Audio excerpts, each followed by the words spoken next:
All right, so first I'd like to thank Kent and also Marie, who's not here yet, for inviting me into this exclusive crowd of CSF dynamic researchers. It has been such a joy being in this conference, and I think also if we're going to solve how water moves in and out and through the brain, I think we're going to have to do this together. A lot of the other organs that have been researched, like brain, or sorry, heart, and also the kidney, when we talk about water transport, you can simply just take the organ out and do all these experiments, which we cannot do in the brain. So if we're not all together in this, so like Dorothy hinted at yesterday, and do this together, I don't think we're ever going to solve how water moves. So yesterday when Doug started his talk, he talked about the 3 different ways CSF could move and what you were going to talk about and not talk about. And I was like, finally somebody's going to mention how CSF gets in.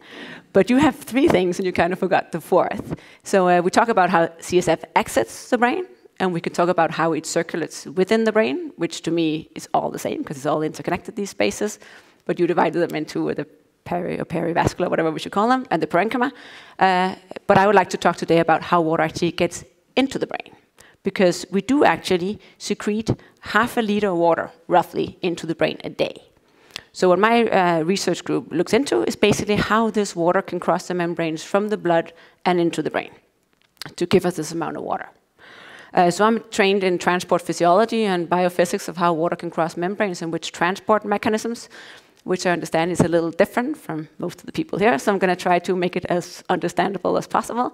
But please, if anybody, something is unclear, just let me know and I'll be happy to clarify. All right, so our brain consists of 80% water, and this water is replenished daily at this rate of 0.5 liter. And as many of you already know in here, a lot of this water, it resides in the ventricles, and also a lot of it around the brain to sort of support the brain and be a cushion in case we hurt the brain. And this is all fine, and most of the time, few people outside of this room think about what happens with all this water. But when it goes wrong, it can go really wrong. Because if we have any kind of stroke, and many other diseases as well, we often end up in a scenario where there's net influx of water from the blood to the brain. So we end up having water accumulation in the brain. And normally we're very happy about our cranium that protects our brain from the surroundings. But in scenarios where we have a net influx of water and we have increased intracranial pressure, the brain, of course, will be the boundary that would make sure that this pressure can go nowhere. So when we have the brain edema, as you can probably see here, the pressure will keep on rising, will compress the blood vessels, and there's going to be even more ischemia, there's going to be even more water coming in, and eventually this intracranial pressure can raise to fatal levels. Hydrocephalus, which all of you are very aware of, is a net accumulation of water in the ventricles, most often because of blockage of the outflow. And in children who have soft skulls, this can lead to expansion of the skull.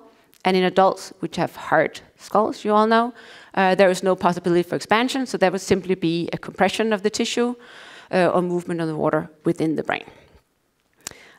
So in any other diseases we have in the body where there is actually water disturbances, there are quite a lot of medicine, quite a lot of pharmacology. So can we just give a pill to our patient to prevent water influx into the brain? And no, at this point, we are not able to do so. So what the neurosurgeons are limited to, and which is life-saving, is that they can put a drain into the ventricles and basically divert this extra fluid into the abdomen or wherever else they prefer to, into the atrium also. And this alleviates the pressure. So this is very good, and we're all very happy about it. The problem is that the median lifetime of these valves and drains is only 2 to 4 years. So these patients have to undergo semi-urgent neurosurgery every 2 to 4 years, pretty much for the rest of their lives. There is normally no cure to this.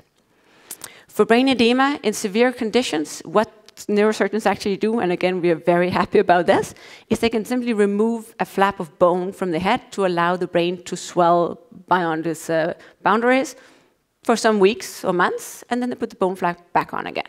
So we are in the 21st century, and we cannot stop a little bit of water going into our brains. And the reason why we cannot is because we simply do not know how it gets in. We don't know the molecular mechanisms by which water enters from the blood into the brain, so we're not able to prevent it at this point. And this certainly is the long-term vision in my laboratory, to identify these mechanisms, to be able to design pharmacology to prevent the water, or reduce the water influx reduce, not prevent, right, Oliver? To get in. And of course, it's not going to replace neurosurgery. There's going to be a lot of obstructive, serious things where we need it. But for the smaller disturbances, it should be possible. And there might even be scenarios where we actually have an increase of the net influx during the pathology, and that could actually be what leads to the pathology. And in that sense, it would especially be interesting to be able to reduce this influx. All right, so how can water actually cross brains, or any kind of membranes? And generally, people think about osmosis. And we're just going to take you through osmosis quickly. You probably all kind of think that you know it, and you probably do. But often we experience it when people actually get into the real experiments, when there is no osmotic driving force, people just don't seem to care anymore. So I'm just going to mention it very briefly. So osmosis requires that you have two compartments separated by a semi-permeable membrane, which could be the cell membrane. And there has to be more osmotic particles on one side than on the other. And then the water would flow into the area where there's more particles. So this can take place across the lipid membrane if there is more osmotic particles, and these yellow dots are the osmotic particles, on one side than the other. That can be net flux of water across a lipid membrane. It's not very much. So you'll speed up this process by adding an aquaporin. And aquaporin are water channels. There exist quite a few of them. Some of them only transport water, and some of them also allow other things to go through.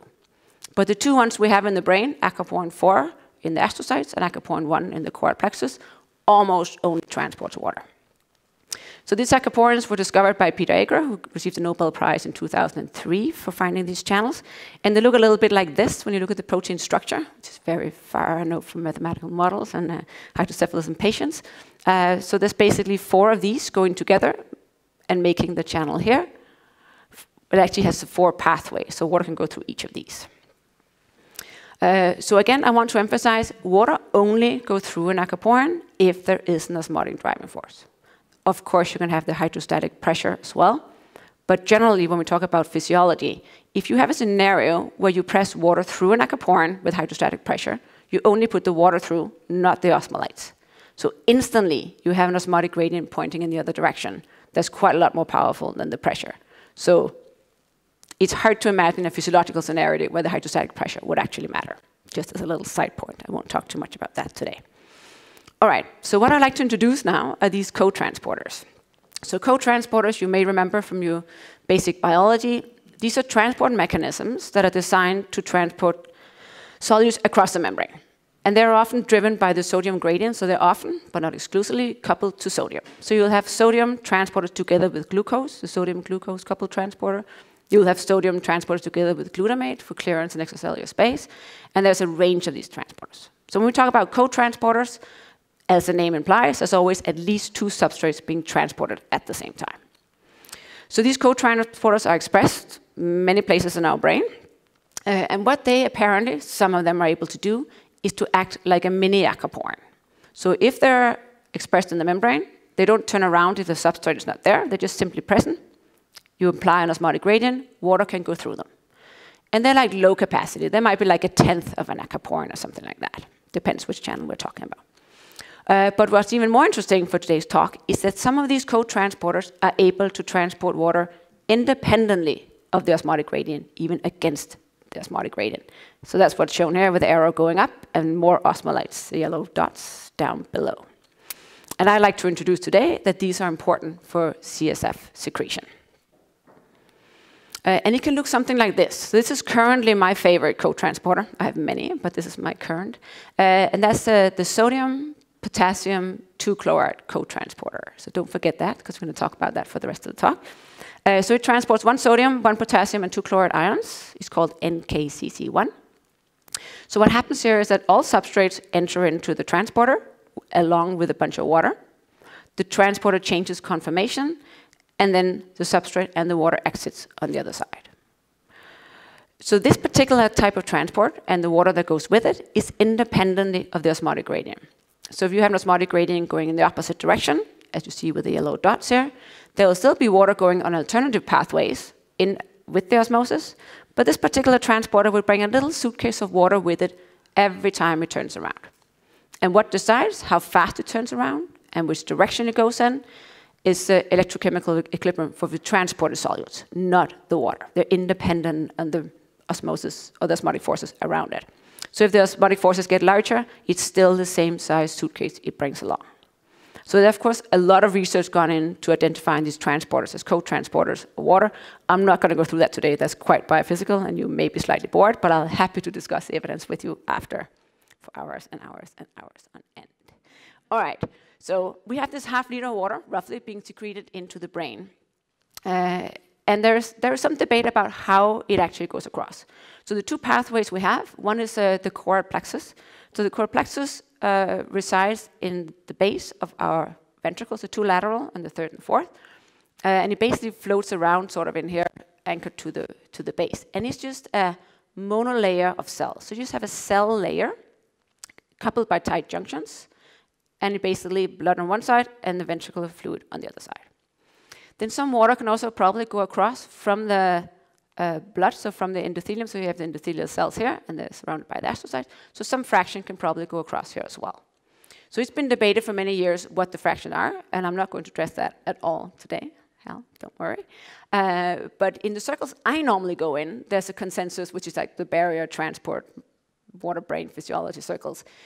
The number that people normally land on is around 20%, which may or may not be true.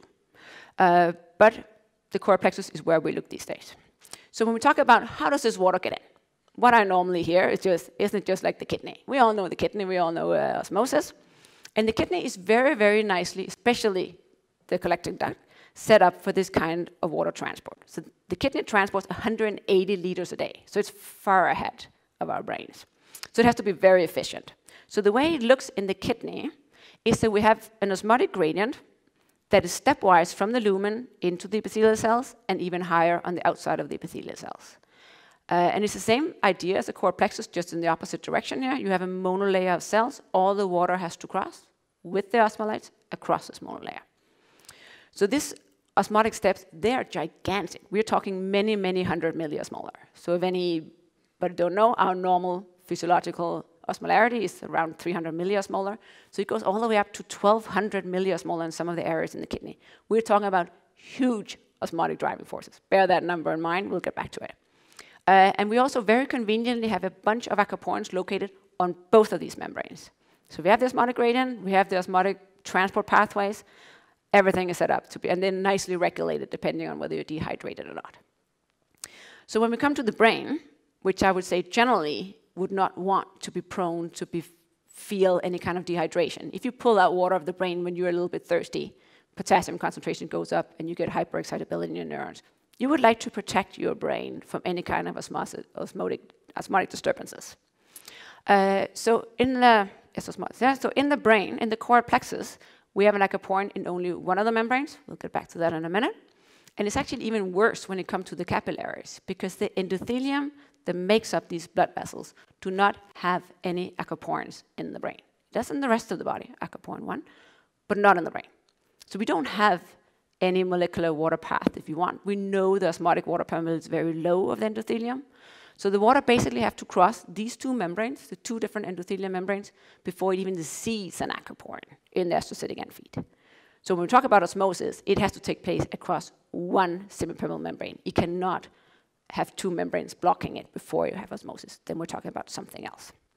And again, I would like to discuss this for hours and hours on end, but that's not the topic of today. I'm going to talk about the core plexus.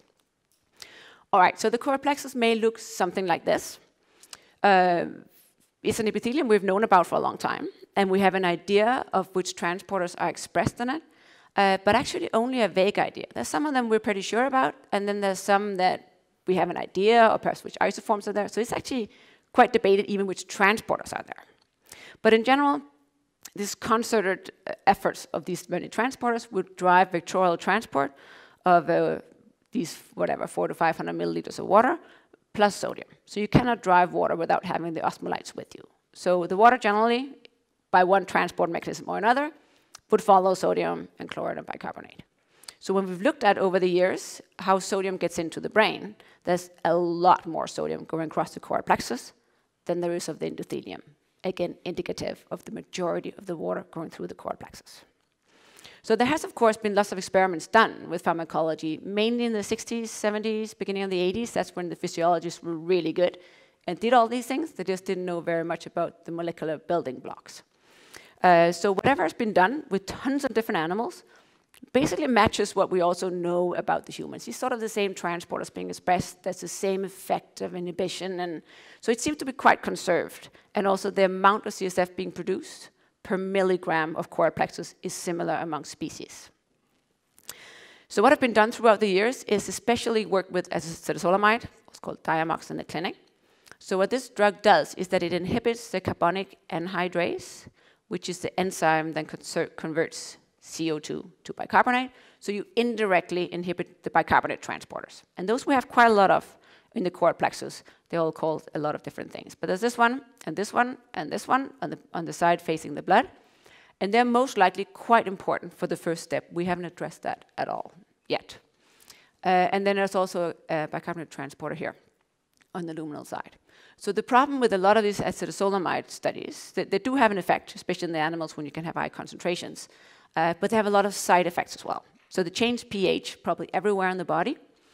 And they can also indirectly change transport activity of some of the other transporters, amongst those the sodium, potassium, ATPase. So at this point, we don't really know exactly quantitatively how much are the bicarbonate transporters responsible for and how much are indirect effects. There's the sodium, potassium, ATPase, which of course is located in all transport epithelia. There's quite a lot of it here, again, indicative of it having a role in secretion. That can be inhibited with warbane, also called digitalis in the clinic, but that is generally also will affect all the other transporters. So we don't know the role of the sodium, potassium, ATPase directly yet. And then there's the cation transporters, which we're going to talk about today. The NKC C1 I already mentioned, and also the potassium chloride cotransporter, which we've placed down here. Some people might have thought it was up here. We'll get back to that again. So the problem with these kind of experiments is that when you add these pharmacological agents, they all affect different things, the mortality, the cardiac output, the neurological issues, and with furosemide, you're going to get diuresis. So it's very hard to actually find out what does it actually affect. Is it really the core plexus or not? So we are not really at a point where we know who does what, or which one does what yet. So when aquaporin-1 was discovered in the luminal membrane, as you can see here, stained in red, it's only present in the luminal membrane. Generally, like it is with aquaporins everywhere in the body, people are like, if there is an aquaporin here, it will take care of all the water transport. So they knocked it out, and they did see a 20% reduction in CSF secretion. But what was interesting here is that the blood pressure, the central venous blood pressure of these animals were down by 80%. So not to 80%, but by 80%. So there might be some indirect effect of systemic knockout of aquaporin-1, which is very important for the kidney and the fluid homeostasis in the body. And also, there are a few patients actually that don't have an aquaporin-1. And they've gone to clinics for other reasons, but they've never reported any neurological issues with these people. Again, indicating aquaporin-1 might not be the most important one here. So in the 60s and the 70s, there were some very interesting studies done that are nicely buried in the literature by now. And this is one of those experiments done. So this is on goat. And the x-axis on this one is the net osmotic driving force across the core plexus. So with a positive number here, we have more osmolytes here than we do here, promoting net osmotic driving force, if you want, across the core plexus. So these have been done by infusing these solutes into the ventricles. I mean, this doesn't happen in physiology. And as you can see here, CSF production is on the y-axis. The higher the osmotic gradient across the core plexus, the more flow. That doesn't surprise anybody, not even me, who is more into cotransporters. But just notice we're talking about many 100 milliosmolar here. What was interesting from these studies, and again, they've been reproduced in other animals by other experimental groups, is that when we then revert the driving force to go oppositely, so now we have more osmotic particles in the blood than in the ventricles, we still have CSF secretion. It takes up to like around 50, 60 milliosmolar before you can have stop the net secretion of water. So we're basically able to produce water flux from the blood to the brain independently of the osmotic gradient, actually even opposite to the osmotic gradient. So knowing the area of the core plexus, knowing the water permeability of the core plexus, one can basically calculate that we would need something like 200 milliosmolar in the ventricles above what we have to drive the water transport by general conventional osmotic driving forces. All right, so where are we, osmolarity? So what is actually the osmolarity of the ventricles? So we started looking in rats. So here we have in red the osmolarity of the plasma, and in blue the osmolarity of the ventricles. And you can probably very clearly see there is absolutely no difference. In pigs, we see exactly the same. And this is ventricular CSF pulled from the newly anesthetized animal. We try to do everything we can to keep the parameters proper so we don't change the osmolarity. And in humans, so far, we only have lumbar samples. So these are control humans taken from the lumbar sample. And there also you see that there is absolutely no difference in osmolarity. And we have one single patient, which was 287 milliosmolar. Again, indicating we do not have an osmotic driving force across the core plexus in animals or humans. So we're basically teetering here around the 0 milliosmolar driving force, where we still have a very nice CSF production, which matches what we find in all kinds of animals per milligram, indicating that we do not look at conventional osmotic driving forces here. We will need cotransporter water. So we set out to look at this and try to quantify whether it's actually possible in the core plexus. So we started here with a mouse core plexus. It's very small. You can probably barely see it. Not even on this screen, perhaps, but it's circled in red. So that's a core plexus that's been pulled out from a mouse. And we put a fluorescent dye in it so we can see it shrink and swell. And what we want to do here is to try to see if we can have water transport against an osmotic gradient. So what we first do is we expose the core plexus to a high osmolarity, so 100 milliosmolar on top of our normal artificial cerebrospinal fluid of 300 milliosmolar. So we're basically putting on an extra 100 milliosmolar. And again, if somebody who doesn't work with osmolarity, this is huge. It's never going to happen in our brain. So when we do that, and we use mannitol to begin with, so 100 milliosmolar mannitol on top of our solution, what you see here every time the graph goes down is that it's a shrinkage of the core plexus, indicating the water is pulled out osmotically. It doesn't surprise anybody. There's aquaporin-1 in that membrane, so now we're only looking at the luminal membrane, right? Because that's the one that faces the outside. When we do the same thing with sodium chloride, so 50 millimolar sodium chloride gives you 100 milliosmolar, because sodium and chloride dissociates. We see exactly the same. Nice passive response. When we then add potassium chloride, 100 milliosmolar, we see exactly the opposite. Now the tissue swells robustly, even though it sees an osmotic gradient of 100 milliosmolar. So this indicates we're moving water against the osmotic gradient. We would need a transporter to do that. So we look again at what we see in the core plexus, and NKC C1, which we have already in previous studies shown can transport water. It belongs to the water transporters. We wanted that can be activated by high potassium. So we basically block that with pumetanide. So the black trace is what you saw before, and the blue trace, if you can see the color difference, the one below, is where we've now blocked this transporter, so it cannot be active anymore. And what we see here is that now the tissue responds passively again. It sees 100 milliosmolar, and it cannot drive water transport against the osmotic gradient. If we remove sodium from the fluid as well, so the transporter cannot run inward anymore, we see exactly the same thing. So basically indicating that NKC C1, which can transport water, also in the core plexus can move water in the direction that it's set to transport, independently of what the osmotic gradient says. And these transporters, they can change direction if you change ion concentrations. So with high potassium, it will run inwards and take the water with it. So there's been quite a lot of debate, as I mentioned, as to which transporters are even expressed in the core plexus. So we looked at NKC C1 and also the 4 potassium chloride cotransporters, some of which have been proposed to be expressed there, because that would be able to do the same thing as NKC C1. So we need to know where it is. And of course, from a macroscopic scale, you might not care exactly which transporter it is and stuff, but I mean, we want to know exactly which transporter it is and want to know exactly where it is, because if we're going to inhibit it pharmacologically ever, we're going to want an isoform-specific pharmacological tool, and we will need to know where to deliver it and where it is.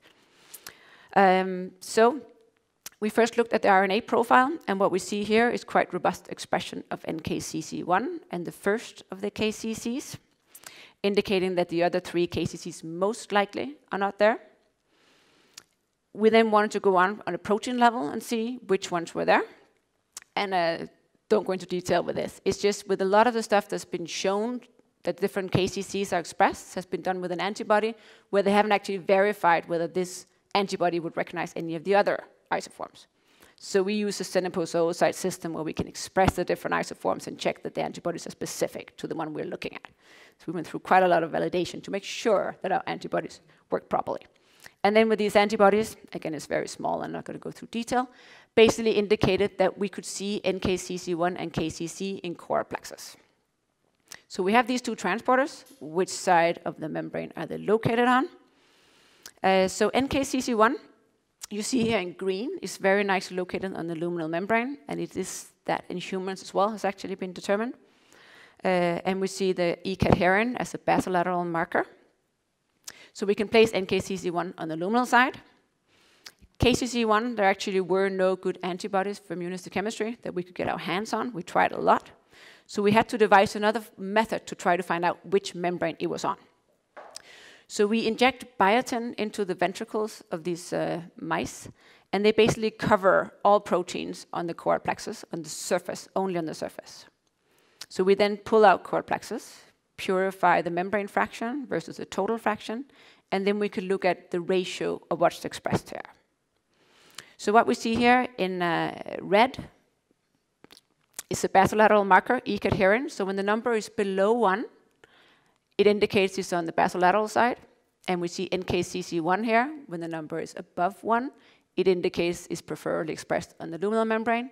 And what you see for KCC1 here is that it nicely co-localizes with the E-cadherin. So we could place KCC1 on the basolateral side. So we have no potassium chloride cotransporters up in the luminal membrane. All right, so basically now the question is, which direction does NKCC1 run in? And you probably again think that this is trivial little things, but we can argue with that for hours and papers in our field. Because in all cell types that I'm aware of, NKCC1 runs into the cell, simply because of the ion concentrations are such that the driving forces are inwards. And if it was inwards, we could obviously not use it for CSF secretion. So the first thing we did to decipher this was basically look at what are the ion concentrations in the core plexus epithelial cell and in the ventricles. And what turned out here was that the sodium concentrations and the chloride concentration are higher in the epithelial cells, in the core plexus, than most other places in the body. So we basically have a scenario that if we plot these numbers into the Gibbs equation, what we see is that the NKCC1 is actually prone to go out of the cell.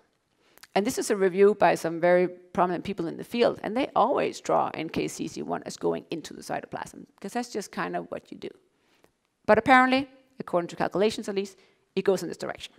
So because it is, as controversial as in our little field, we verified in two different ways that it actually went in that direction. So first, we pulled out core plexus again, loaded with a sodium-sensitive dye. So now we can see how much sodium is in the core plexus. We have a nice stable baseline here, and then we block the NKCC1 with bumetanide. So when we see an increase in sodium, like we do here, quantified over here, it basically means that now sodium cannot go out of the cell to the same extent as it could before, indicating that the direction would be outwards. If you do exactly the same experiments in glial cells, it goes in the opposite direction. You see a dip in sodium instead. We then turn to a radioactive rubidium, which can be a congener of potassium, so you can basically pretend that it's potassium.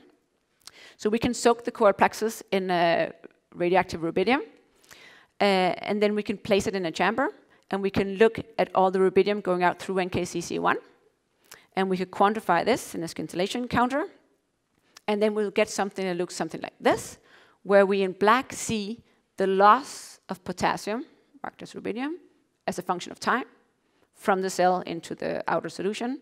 And when we block the cotransporter with bumetanide or furosemide, we basically see that it no longer leaves the cell to any given extent. So NKCC1 is prone to transport out of the core plexus. And now, of course, yeah, it can do that. It can move water against the osmotic gradient, but quantitatively, how important is it? How much of the CSF does it drive? And we had to go into in vivo experimenting here, which we at that time had no experience with. It took quite a while to set up. So the system that we use, we have two different ways, but this is the most quantitative. It's called ventricular cisternal perfusion. And this was invented probably 50 years ago or something like that. And a lot of people were very good at it back then, but almost nobody does it now. So we sort of had to set it up on our own without trying to find out what they did. Took a little while. But the idea here is that we have a pump here delivering artificial cerebrospinal fluid with bicarbonate, bubble, warmed, everything to make it look as much like matching our osmolarity in our ventricles and the rat's ventricles. And then we have a fluorescent dye included in this. So we deliver it at a very slow pace. And then we collect again from the cisterna magna. So the dilution of this fluorescent dye is basically because of some fluid that's been secreted into the brain.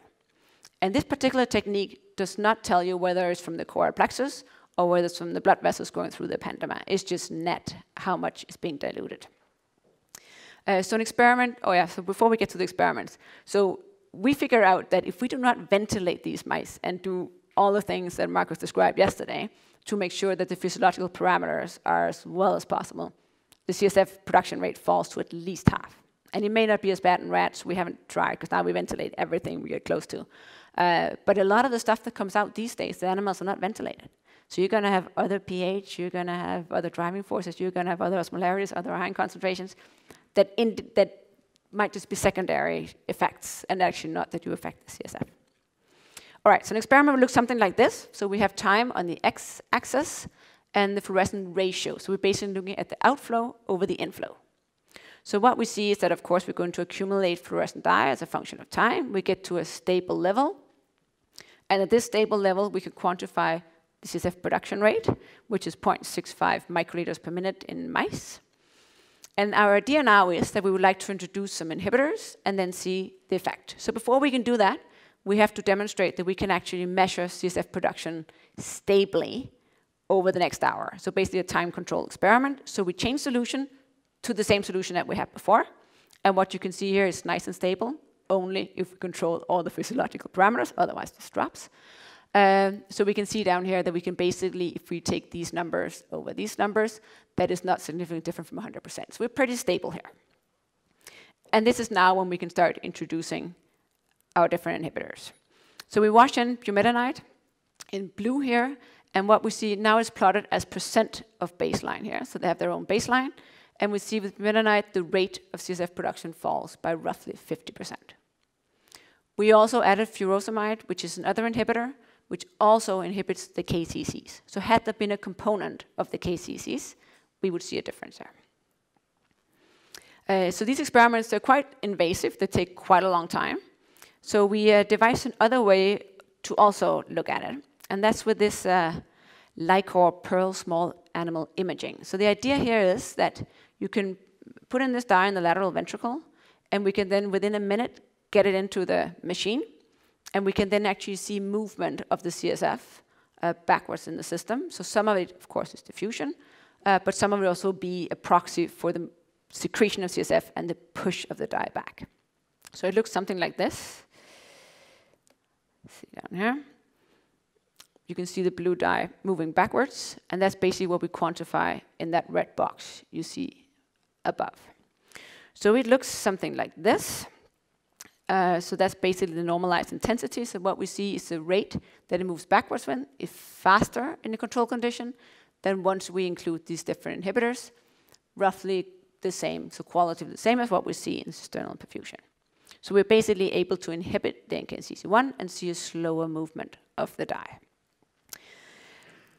So when it comes to CSF secretion, we cannot just look at the way it's done in the kidney, where we actually have a large osmotic difference and we have the aquaporin water pathways required. We only have an aquaporin on one side of the membrane, and if there is no osmotic difference, it doesn't even matter how many aquaporins we have. So we need to include cotransporters, and we've only just started with the NKC C1. It's not the only protein involved in CSF secretion. We also need to get it from the blood and into the epithelial cell. And what we now want to know is, what can actually affect NKC C1? What can affect it in physiology, sort of sleep and dehydration, where we know the water influx increases? And also in some of these pathologies, normal pressure hydrocephalus, hemorrhage-induced hydrocephalus, stroke-induced edema, and idiopathic intracranial hypertension. All of these where there could be a component of hypersecretion. How much do we actually see an effect of NKC C1? in these. Of course, with the hope of being able to actually find a pathway that we can inhibit to reduce the CSF secretion. NKC C1 might not be our best candidate. First of all, it's on the luminal side, so we still need to get the drug into the ventricles, which is already invasive.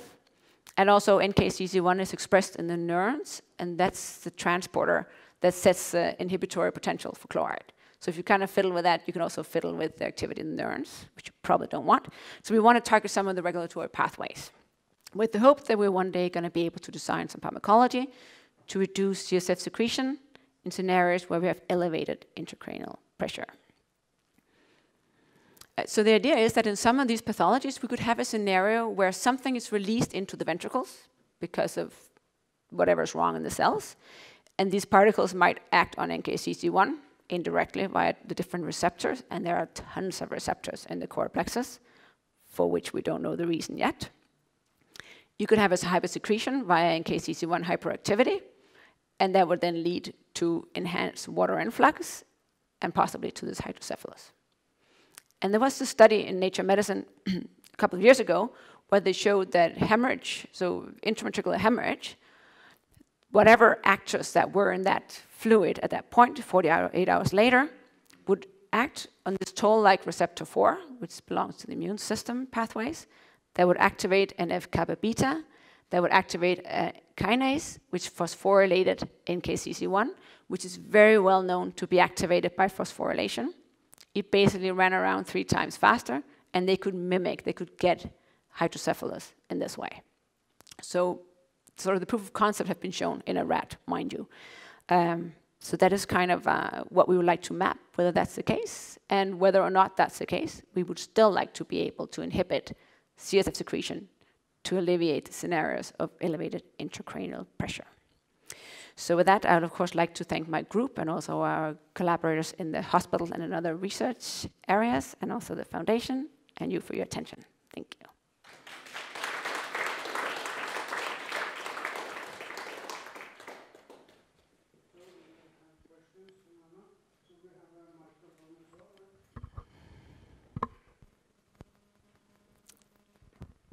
Thank you very much, Nanna. Very nice talk. Is there a way that the level of expression of NKCC1 is regulated? Have you looked at that? Let's say if substrates of it change in concentration, does that influence the expression levels? I think that's very highly likely. To my knowledge, nobody has actually looked at that. But I think in any of those scenarios, you could either have a phosphorylation and a hypersecretion, or you can have an increased expression. And both of those can very easily happen via secondary messengers and activation by anything. So we are very interested in looking at that, but we haven't done it yet. Okay, thanks.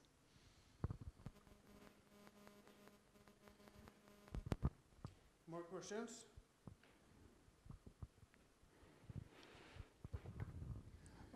You started with a graph that showed transport versus osmolarity, and just use that to say that there must be something else. If you include these cotransporters and put it into a model, do you get the behavior that's been observed? So I've obviously not done a model, you know, Keith, and I've talked a bit to Marisa about it. I think I'm very interested in modeling these things. I just think at this point we have too little knowledge. That we have too little building blocks, I would think. I mean, you guys know more about modeling, like how much you would need. So we have one of the building blocks now, but we don't know how many we have of them. We only know it's 50% roughly that if you inhibit them. So if they transport independent osmotic gradient, you would get this water in without having any osmolarity. So theoretically, it should suffice. But there could still be some osmotic component, 10%, 30%, something small. We would like to quantify that as well. We're working on that. But, yeah, I would think that the model might give you an idea of what percentages you might have to have. Yeah, but I'm all ready for a model if you guys can propose something cool. I'd like to share all my knowledge with you.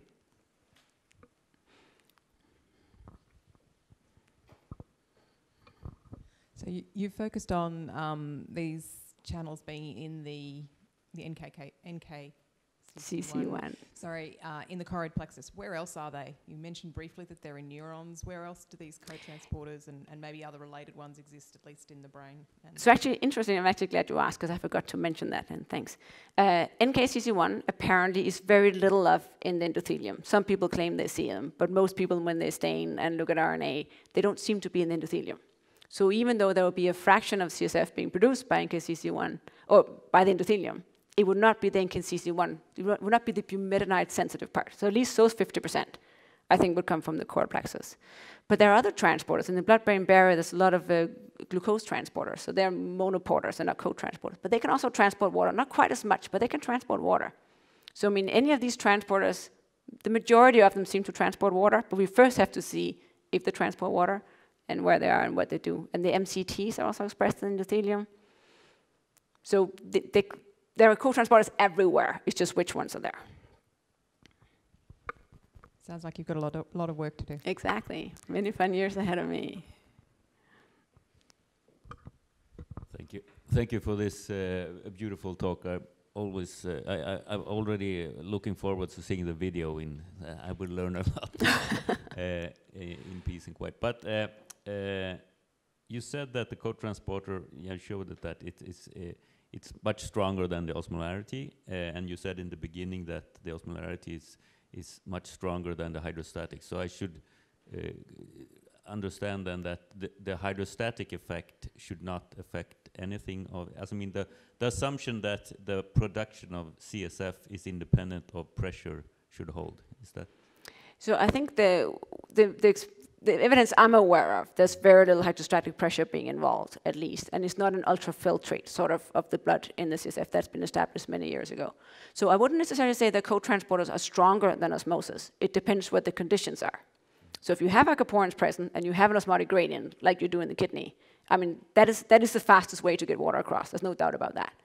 But if you don't have an osmotic gradient, and if you have a very low water permeability because there's only an aquaporin on one side of the membrane, and you have the co-transporters, then they become the stronger. So I think it's two different ways of transporting water that can well work in unison, which they probably do in some parts of the kidney as well. So it depends on what the setup is, and evolutionarily what would be beneficial probably. So if you don't want your brain to be exposed to any kind of dehydration or passive water transport, depending on whether you remember to drink water after drinking beer or whatever, then you don't want to have this passive water permeability. Then you don't put aquaporins in endothelium. You have very little aquaporins in the core plexus, but then you have to do something else instead. That is driven by the ion concentrations, which is so well controlled in the brain, would be my thought.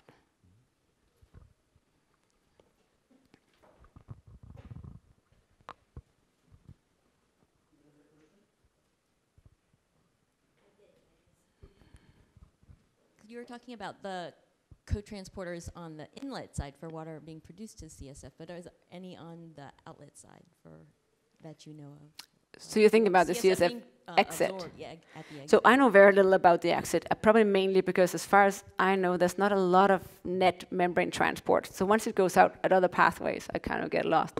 So I think we don't even know exactly where they go out. And if they go out along the spinal nerves, I mean, they don't cross membranes there that I'm aware of. So my guess would be that it's not co-transporter mediated, but I know too little about exactly where it happens to tell you for sure.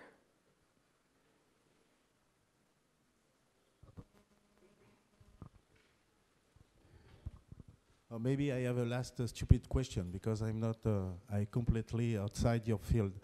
I just want to know if you think could exist a relationship between the mixing of the CSF inside the ventricle, because it's very different in some patients. In hydrocephalus patients, the aqueduct is very bigger than normal, and the dynamic is also very important. So maybe exists a difference in concentration of chlor of the different thing you are using to define your net transport. And can we imagine that this change of mixing of the different solute in the CSF could play a role in your approach? I mean, it's definitely possible. What people have shown, again, many years ago, is that they've basically put the core plexus in an oil layer and collected exactly the fluid that came out at the surface and compared that to the CSF they found in cisterna magna, and also in the ventricles, I think, actually, and found them very similar, indicating that what comes out of core plexus is the same as what we see over here. But if you have any factors, especially in pathology, perhaps, that would affect the core plexus, some hormones or neuroendocrine factors or something like that, if they can mix backwards in NPH, for example, like secretion and so on, when it was like otherwise would have been somewhere else, and it has a receptor on the core plexus, it can certainly affect it. But nothing that we know anything about currently.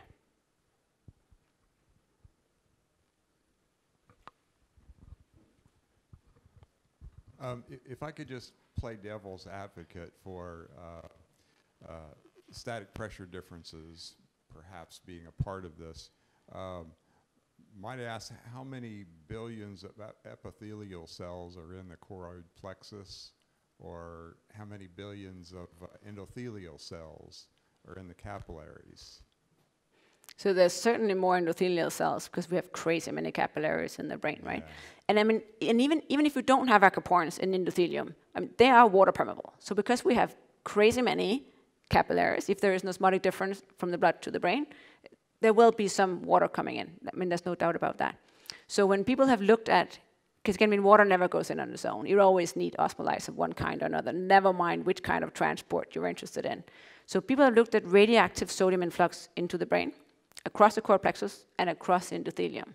And they see much, much, much more sodium coming across the core plexus than across endothelium. So the core plexus is really, it looks like a secretory epithelia. It's made to be a secretory epithelia, and it has all the things it needs. And it can secrete sodium and water at the same rate as a highest secretory epithelia in the kidney. Like, it belongs to the best secretory epithelia we have in our body. And that could be all for waste, because we'd rather use endotheliums, which are certainly not geared towards it. It doesn't have the transporters expressed on the right membranes. I'm not saying they don't do it, but they're certainly not geared towards it the same way as the core plexus is. But again, I mean, I'm a very big fan of co-transporter water, so if somebody finds water goes across endothelium and there are no aquaporins, I'm in the game. I mean, we cannot block any of them and prevent water going into the brain, but if somebody can find another pathway, I'll be very happy to look into it. Yeah, I guess my thought is that there are so many cells and they turn over at some rate. There's a high likelihood that not all of the junctions are tight, and all you need for a passive pressure difference to overpower osmotic transport is just larger cross sections. You know, the force driving the flow is proportional to the cross-sectional area of the passage. Yeah, but if you it's larger than. So if you have a breakdown of the tight junctions, there is osmosis no longer, right? Because it's not a semipermeable membrane, everything just goes in. So then it's, but I think I saw some interesting studies actually where this looked at the tight junctions. So they had some mice models where the tight junctions actually were partly missing, and they could get sodium fluorescein through, which is quite a lot larger than sodium. I've forgotten exactly how big it is. Freely in. So the brain cells lit up. So no tight junctions to speak of. Or there's some, but not many. And those animals were perfectly fine. No brain edema, lived as long as the other ones. So I mean, tight junction itself, if there's no difference between the blood and the interstitial fluid or whatever in ionic composition and osmolarity, you're not gonna have a net influx of water, most likely. But I mean, we do not fully understand those particular parameters. So certainly there could be a scenario. But if you have a turnover of cells and gaps here and there, then we would have no problems getting drugs into the brain that cannot cross the blood-brain barrier. So it's probably not very prevalent. That's a good point. I don't think. You could, of course, have a hole here and there, but it's pretty tight. I think it works pretty well. And there's not a big turnover of those cells.